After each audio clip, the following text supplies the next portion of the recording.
Имя художницы Дианы Хиндба давно знакомо ценителям живописи. Это уже третья по счету персональная выставка ее работ, что, как отметили посетители выставки, является свидетельством возросшего профессионального мастерства Дианы Хиндба. Персональная выставка молодого художника, это всегда радует. И, конечно, традиции Сухумской школы живописи, они здесь очень видны. И хочется Диане пожелать, чтобы все-таки география ее выставок, она была больше, шире. Я уверена, что ее работы, они получат такую хорошую обратную связь и своих зрителей завоюют далеко за пределами Абхазии. Диана Хиндба не училась рисованию профессионально, но уже с детства ее картины отличались от работ сверстников. Заниматься живописью она начала в студии сухумского художника-авангардиста Евгения Котлярова, и это стало стартом в ее творческом пути. Также Диана Хиндба проходила обучение в Университете искусств в Лондоне. Кроме того, художница набиралась опыта и в студии Батала Джапуа, по мнению которого работы Дианы отражают ее яркую личность. Выучившись художественным приемам рисования маслом, акварелью и графикой, она освободилась от каких-то рамок и может полностью выражать свои чувства, отметил он. У нее вот эти акварели, масляные живописи или даже графика, она вся построена на абсолютном позитиве. Это светлые, очень радостные картины, ощущение, как будто она вот что-то приобрела, умиротворение, это, видимо, дом родной, родные, близкие, родина.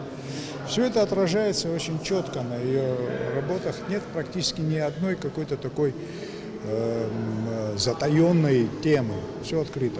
В экспозиции выставки представлены более 60 работ, написанные маслом, акварелью и графикой. Они создавались художницей на протяжении полугода.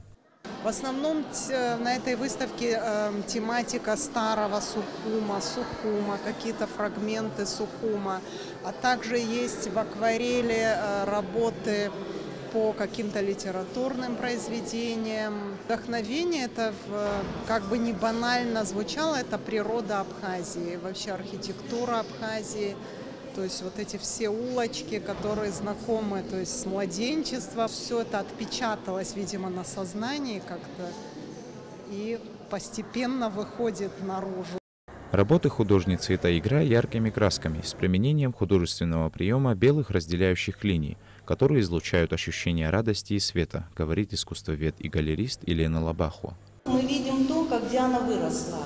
То есть мы имели отношение к ее первым выставкам, видели, когда она начинала работать в студии Котлярова, как это ей нравилось. Любовь к живописи всегда у нее была, и где бы она ни находилась, она всегда старалась работать, старалась развивать свои способности и свой интерес к творчеству. Мы видим, как она, кажется, очень простые вещи: дома, улицы, пейзажи. И в этой упрощенности, в этой обобщенности образа видно глубина постижения самого предмета и того мира, который нас окружает. Диана Хиндба живет и работает в Сухуме. Ее картины находятся в частных коллекциях как в нашей стране, так и за рубежом. В Англии, Исландии, России, Шотландии, Хорватии, Сербии, Кении и других странах. Персональная выставка Дианы Хиндба будет открыта до 8 августа, и все желающие могут насладиться творчеством художника. Саид Жарсалия, Саида Гухава, Абхазское телевидение.